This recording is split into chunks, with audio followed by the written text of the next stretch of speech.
Hello everyone, welcome to Asmi creation. आज आपण ही wool mat बनवायला घेऊया. वुलनची मॅट आहे, रांगोळी तुम्ही ही बनवायला घेऊया. Reusable, washable. यासाठी आपल्याला साहित्य लागणार आहे. सगळ्यात पहिल्यांदा खालचं मटेरियल जे ते बघूया. एकतर इथे कॅनव्हास यूज होतो, कापडी कॅनव्हास, जो कडक असतो बेस.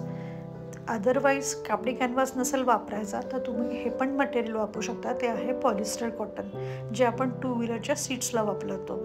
ब्लॅक खालती असतो आणि व्हाईट. आणि तिसरं मटेरियल जे आहे हे आहे तुम्ही म्हणजे फ्लेक्स ज्याच्याने यूज होता हे PVC मटेरियल.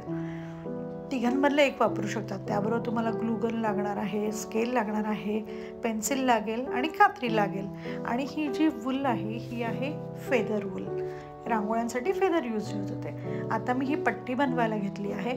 त्यात 30 सेंटीमीटर मी रुंदी घेऊन मी लांबीला 30 सेंटीमीटरच्या पट्टीमध्ये पूर्ण पट्टा तुम्हाला जेवढा हवा तेवढा तुम्ही कट करून घ्या. आता बरोबर 30-30 सेंटीमीटरचे मी हे चौकोन केलेले आहेत. बरोबर आखून घेतले हे 30-30 सेंटीमीटरचे.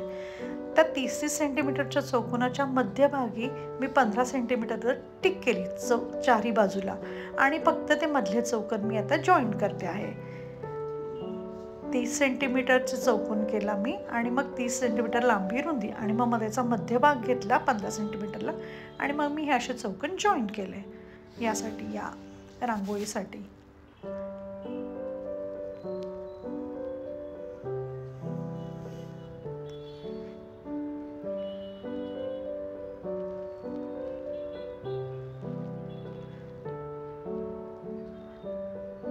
आता तुम्ही लांबीलाही कितीही घेऊ शकता. तर इथे आपण चिटकवायला फेदर वूल घेऊया.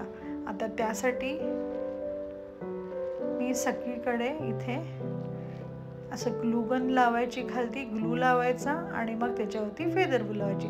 आता इथे सगळीकडे आपण वरनं घट्ट करत जायचं, नाहीतर मग ती आपल्याला लागत नाही फुल.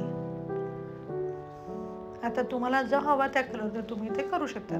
चौकोनी पट्टा मी केला आहे आणि मधला जो चौकोन आहे तो 30-30 सेंटीमीटरला मी बरोबर असा मधात ते 15-15 मध्ये भाग घेऊन जो केलेला चौकोन आहे तिथे मी बरोबर हा ग्रीन कलर लावते आहे. अशा पद्धतीने मी हे लावून घेतलं आहे. त्यानंतर येलो घेते आहे, मग ऑरेंज घेईन आणि मग मध्यभागी रेड घेते.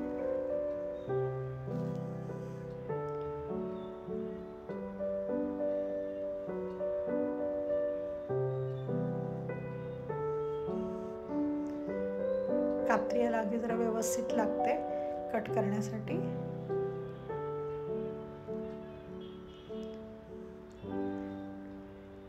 चॅनल खूप जणी बघतात पण सबस्क्राईब करा चॅनल.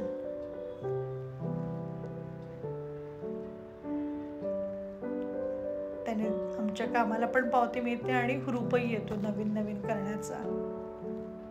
आता मध्यभागी मी इथे लाल कलर लावते आहे. आणि ही रांगोळी देखील तुम्ही नक्की करून बघा, खूप सोपी आहे. आणि आता सणावाराचे दिवस येतात आहे, रांगोळी काढायला आपल्याला गृहिणींना वेळ मिळत नाही. अशा वेळेस ही पटकन झटकीपट असेल रेडी तर ताटाभोवती आपण पाटाभोवती घालू शकतो, चौरंगाभोवती घालू शकतो, दरवाजावरती उंबरटा पट्टी म्हणून यूज होऊ शकते. अशा वेगवेगळ्या प्रकारे आपण हिचा उपयोग तयार करू शकतो आणि वेगवेगळ्या ठिकाणी पण ही वापरू शकतो. आता इकडे करताना मी उलटं घेते आहे, लाल मग ऑरेंज आणि मग पिवळा. आणि अशा पद्धतीने ही बघा माझी झाली उंबरटा पट्टी तयार. ही तुम्ही कुठेही वापरा आणि ही नक्की करून बघा, नक्कीच करा. Thank you for watching.